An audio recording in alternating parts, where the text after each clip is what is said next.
Hi, so we do a lot of presentation mats here for our clients and for ourselves. So I'm going to quickly show you how we put one together and the materials we use and how we recommend them to be done. So we use a two-ply backing board, which is a museum rag board, but made by Peterborough in Peterborough, Ontario. So it's completely 100% rag board. Then on top, we cut a window mat of the same board, but now this board is 4-ply. So we have a little pencil mark, we'll have to take that out. So that now gets put together, and then here's the art that we put into the piece. This is a piece by Brian Helm. It's a tricolor gum over palladium that's going to be in a show at the Cardinal Gallery. And we use sleeving as the final prep. So we'll go through the stages. First stage is we find the base of the bottom. So we generally make wider base, narrower top, equal sides to the top than below. So that's pretty standard. And then we just put these here together. Now, bear with me, I'm just quickly doing this, so if it looks a little bit awkward, it's only because I'm trying to do this for the video. And we're pulling out acid-free framers tape. It's an inert tape, and we join the two pieces here. Okay? And they join together, and I may use another piece. I don't use the cloth framing tape anymore because I've noticed works that we did years and years ago are yellowing on that material. So we've kind of moved away from that. So now we flip the whole package over, and that's our base at the bottom. Invaluable are these rubber erasers. These rubber erasers will take almost anything off the mat, so we just erase the pencil mark. Okay, so with all artwork that I do, I've signed the back of the print. This is a handmade print, so I've signed it by my name, COVID. It's a tricolor gum over palladium, and the artist will sign this when he gets here from out of state. Now, the next step is to put this into place, but we're going to walk over and trim off some of the excess paper here. So, okay, so for big prints, we use a big ruler. It's supplied by Dry Tack. It has a protection plate for our fingers so that we never will cut our fingers, and it also has a rubber base so it doesn't slip. And all I'm going to do is trim off some of the excess paper on this print. And just lay it there. Olfa knives. Hands goes underneath the brace. Cut off one edge. Gonna make sure I don't trim off the signature line, so I'm just gonna take a little bit off of this one.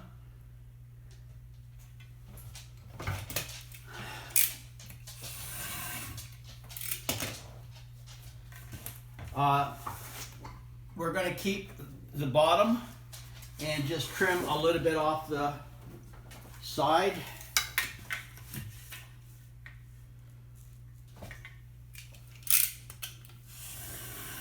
And that's it for trimming. We're trimming on a big table with a cutting board.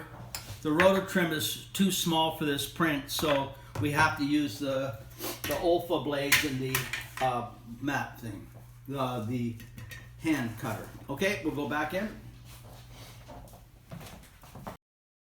Okay, next step, we put the print into position.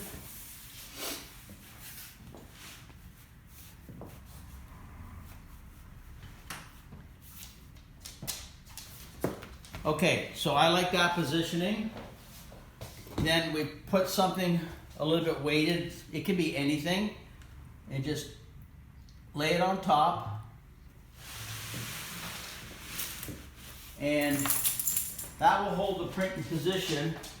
And then we have these U-line mounting corners that we get from University Products in New York State, and or we get them from Lineco Direct. And they are corner mounts. So we now know it's in position. We open it up, and with the corner mounts, we tuck them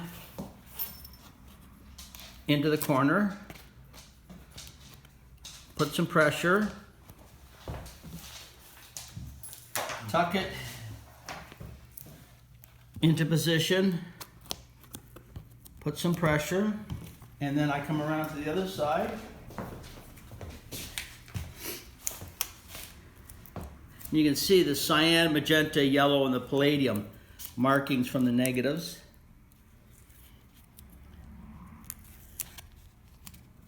There's the third corner done, and we do the final corner is the top. Now, these corners, after years and years of use in a frame, will give way. How do I know? Because this is how we've been doing it for 30 years.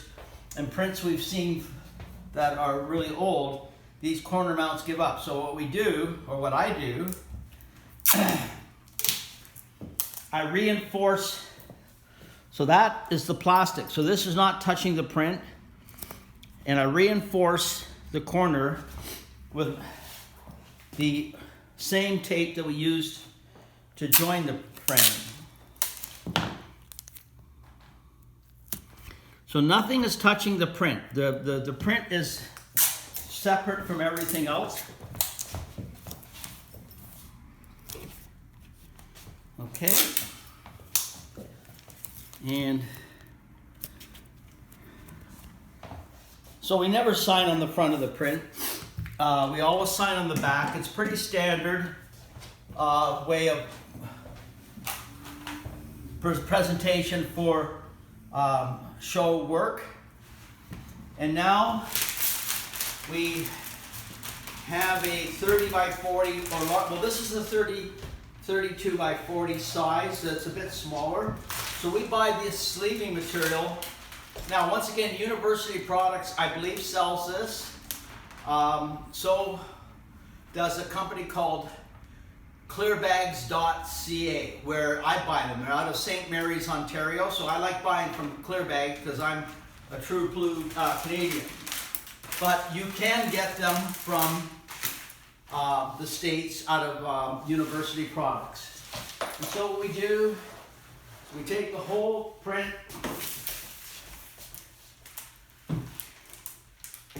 and we put it, it's a bit awkward doing it this way,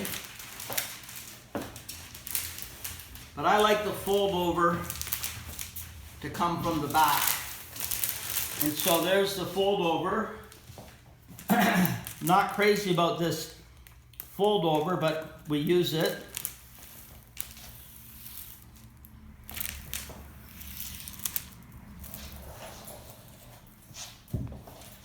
And just do a simple fold over.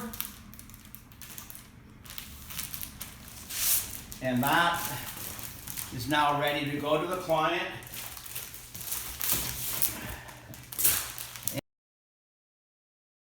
So now the last thing we do is we have these labels that we had made. Any label company or printing company, I think, can do this. And we fold it over, so we make it nice and presentable there. And we flip it over. And to keep it nice and clean, and we put one over here. And one in the middle. And we sign the name. It's Brian Helms. Helm. And now it's ready. So this is how we put together a presentation piece for all our work, and as you can see over here,